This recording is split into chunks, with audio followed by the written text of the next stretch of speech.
Okay. And now ఇప్పుడు 4 complete అయిపోయినాయమ్మా. Queue discipline కూడా complete అయిపోయింది. And next one is customer behaviour. So ఈ customer behaviour complete అయిపోతే arrival pattern complete, arrival system అనేది complete అయినట్టు. So customer behaviour ఎలా ఉంటుంది? సో జనరల్లీ కస్టమర్ బిహేవియర్ అనేది మనకి 3 టైప్స్ ఉంటుంది. So that is balking, reneging and jockeying. So what is balking? Balking అంటే because length of the queue, మనం queue line length చూసి భయపడి ఆ లైన్లోకి ఎంటర్ అవ్వం.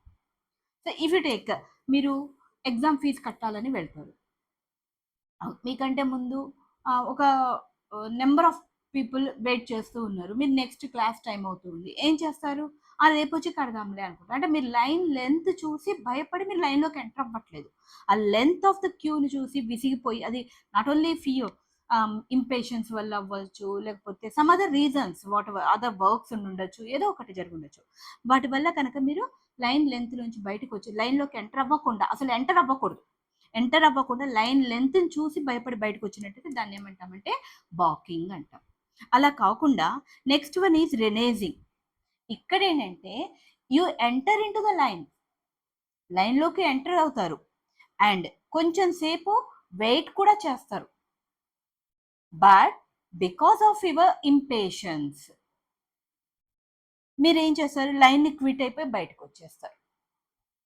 కొంచెంసేపు వెయిట్ చేసావు, వెయిట్ చేసి సర్వీస్ తీసుకుందామని నువ్వు లైన్లో నించొని కొంచెం సేపు వెయిట్ చేసి ఇది అయ్యే పని కాదులే అని చెప్పేసి బయటకు వచ్చేసావు. అలా వస్తే దాన్ని ఏమంటాం? అలాంటి బిహేవియర్ని రెనేజింగ్ అంటాం. ఇవి 3 మనలో ఉండే బిహేవియర్స్ ఏమో మీరు గమనించుకున్నట్టయితే మీకు ప్రతి చోట మీరు ఎక్కడెక్కడికి మీరు లైన్లోకి ఎంటర్ అయినప్పుడల్లా ఈ 3 రకాల్లో ఏదో ఒకటి కనపడి ఉంటుంది మీకు. And third one is jacking. So jacking అంటే ఏంటంటే, సో మనం ఇప్పుడు బ్యాంకుకి వెళ్తాం, రైల్వే స్టేషన్కి వెళ్తాం. రైల్వే స్టేషన్కి వెళ్ళి సేమ్ మనకి ఒక 3-4 టికెట్ కౌంటర్స్ ఉంటాయి. ఉన్నప్పుడు మనం ఏం చేస్తాం? మనం టికెట్ తీసుకునే లైన్లో ఉండకుండా మనం ఏం చేస్తాం? అక్కడ నించొని పక్క లైన్ చూస్తూ ఉంటాం. అక్కడ మనకంటే మన లైన్లో 10 మెంబర్స్ ఉన్నారు, అవతల లైన్లో 9 మెంబర్స్ ఉన్నారు అనుకోండి. When we can immediately we can quit this line and jump in to other line.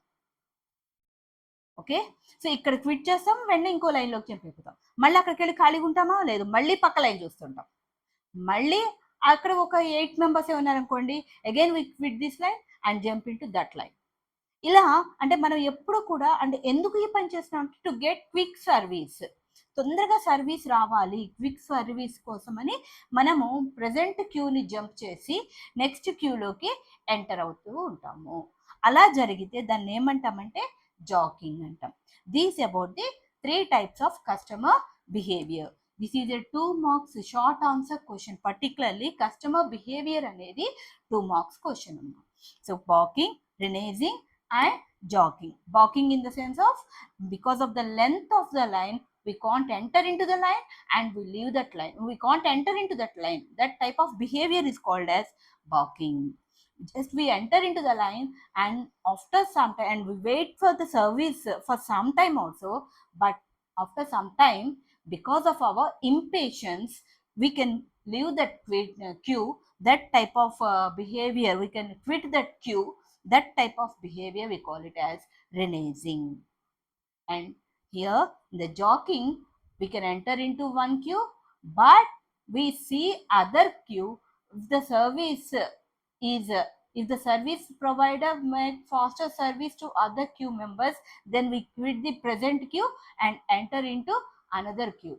Again we continue the same procedure until we get the quick service. That type of behavior is called as jogging. Okay, I hope this topic is understand to each and everyone. So next మనం next లింక్లో ఇంకా remaining 6 behaviours గురించి, 6 systems గురించి, features గురించి మనం 6 features గురించి చెప్పుకుందాము. So మనం ఇప్పటికి 5 features చెప్పుకున్నామమ్మా. ఇన్పుట్ సోర్స్ ఆర్ పాపులేషన్ అనేది first feature. Second one is arrival pattern. And third one is limit of queue. And fourth one is queue discipline. And fifth one is customer behavior. So in the next class we discuss about the 6th behavior which are related with service. Okay, type of service, and seventh one is service pattern, and eighth one is number of servers, and ninth one is service configuration, and 10th one is states of service, and finally departure and output. అవన్నీ కూడా next వాటిలో మనం deal చేసుకుందాం. Thank you for supporting me. If you like this video, share, subscribe and comment it.